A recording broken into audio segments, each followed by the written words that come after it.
Thanks for watching the video. My name's Clint from the Diehard MMA Podcast, and you can catch the replay of this entire video over on odds.com. Click the link below to go check it out, and let's make some cash.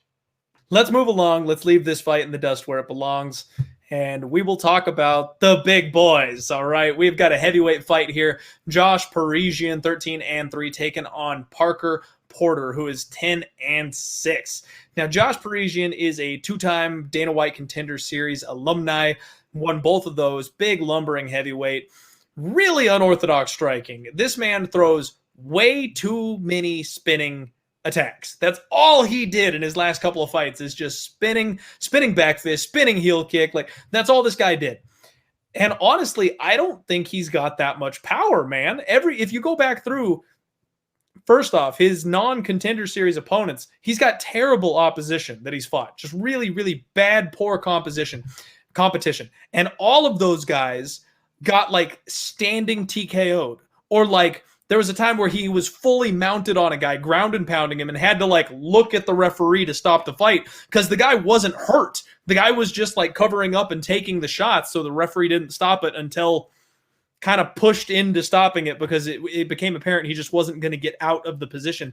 I'm not sold on Parisian's power, and I think he's got a very, very questionable level of competition. But let me go ahead and asterisk that. He's been working very hard on his strength and conditioning. If you check out his online stuff, he's been working really hard on that. And his striking appears to be improving. I saw a video of him hitting some mitts the other day, and he is getting less wild and more, I don't want to say normal, but he's throwing some actual combinations. He's setting up some punches, that kind of thing, the kind of leaps that you would expect from a guy who's made it to the upper tier. So I'm a little scared that he may turn the corner here and this be the fight that he actually shows up the way that he should. Parker Porter on the flip side of this thing, surprisingly athletic. This is a short, squat, wide man, Butterbean-esque, who comes in at the very tip top of the scales, even though he's 6 foot flat. He was 290 pounds in his fight with Dawkins and had to cut weight for the first time in his life before that fight. Had to get 20 pounds off before his short notice fight against the great Chris Dawkins. He's a guy that likes to grind up against the fence. He's got a really strong counter right hand. He hits those leg kicks. He's got a nice jab. Believe it or not, I like some of the skill set that I see from Parker Porter. And I'm trying really hard not to call this guy Parker Porker, because that was the slip of the tongue last time that everybody loved so much. And so he's finally got a full camp here for this fight, and he's been training with William Knight, who's another guy from the Contender Series that I'm a huge fan of, really solid young prospect there. So he's in a good place here. I've got that rule of, well, not a rule, but when you have middle of the road heavyweights and you kind of can't choose between them, man, if I was sitting up 15 units on the year right now, I'd be betting Porker. I would absolutely throw a dart at Parker Porter because he's a plus 187 underdog. Another recency situation where he looked really bad in his last fight, but he lost to a very good opponent. And he's got a lot of tools that I actually really like. Whereas Josh Parisian, I feel like he might be a little overhyped. He's got some upside. This kid could absolutely show up and look awesome. But when you get these types of heavyweights that can end a fight with one shot, that dog money is really something that variance I actually like to steer into in this kind of a position. I'm just not in a position to do so this particular week. So I don't want to parlay a guy like Josh Parisian. I don't want to roll the dice and gamble on a guy like Parker Porter. But I do think that this line should be a lot closer. What are you thinking on this one? So you got Parker Porter. I'm hoping that he turns into a Parker Porter after he gets done with his MMA career. But I do agree with you. I think the line is a little bit too wide here. Minus 230 on Parisian seems a little crazy. And I think people are getting a little too gaga regarding his Contender Series fight where he got to finish there. Now, if you look through his tape, it seems like he has a hard time dealing with guys that come with the grapple heavy game plan. Mm-hmm. And I'm not counting it out that Parker potentially goes that route. Like, yeah, the guy's a little bit older now, and he doesn't have as many fights as you would think he did, considering he started his pro career as early as he did all the way up until now. But I could see him adding that wrinkle to his game where he potentially just pushes Parisian up against the cage, and that's where we've seen Parisian have those issues. Pretty much almost every fight that I've seen of Parisian, he's always down and then comes back and gets the victory. Like he got clipped early by that Mutunga guy in Aries, and then he comes back and finishes him. The Tony Lopez fight, that was actually a fight that he lost, but got absolutely big brothered by the OG Tony Lopez in that fight. And even the Contender Series fight, if I'm not mistaken, that was a fight where he was down a little bit. Chad Johnson had some success there. Or sorry, it was the Marcus Molding fight. So this guy was 8-10. In that fight, the guy had massive success trying to take him down, got him down, did some good shit on did some good work on top, and then for some goddamn reason he goes out there and throws a flying knee, gets hit right in the chest, gets dropped, and we see Parisian go out there and get the TKO finish. But I'm not sold on Parisian at -230. He's wild, wacky, he likes to throw his spinning stuff. That's the type of striker that he is, but I don't see the power like you're saying. I don't really see that one punch knockout type of power that I would want from a heavyweight at -230, especially if that's the route that people are thinking that he's going to win by, is by finish, is by knockout. And if I'm not mistaken, the over under is set at 1.5. Yes, it is over 1.5 plus 125. Not that bad of a spot. Not that bad of a spot considering that Parker, I didn't know it was a plus money. Yeah. Yeah. So even considering that Parker isn't really like a go out there and smash him type of guy, and even Parisian takes a little bit to get going, 7.5 minutes isn't that bad. So plus 125 is not a bad spot for this fight. I'm not trusting Parisian on -230. And even when I started my breakdowns for this and started really getting into this card, this is the fight that everybody was pointing me to. They're like, Parisian, lock of the night. There's your play. You're welcome. I'm like, I don't know about that, guys. I don't know about that, guys. After running this tape, I'm not so impressed. So, man, betting wise, I don't know how you could bet Parisian -230. I would rather you put a gun to my head and I'd take Parker Porter at plus 190 rather than taking Parker or Josh Parisian at -230. So I'll go with the upset here. Man, I'll go with the upside with Parker Porter, maybe getting a late finish or even getting a decision victory here. But Parisian is not impressive on tape. He's really not.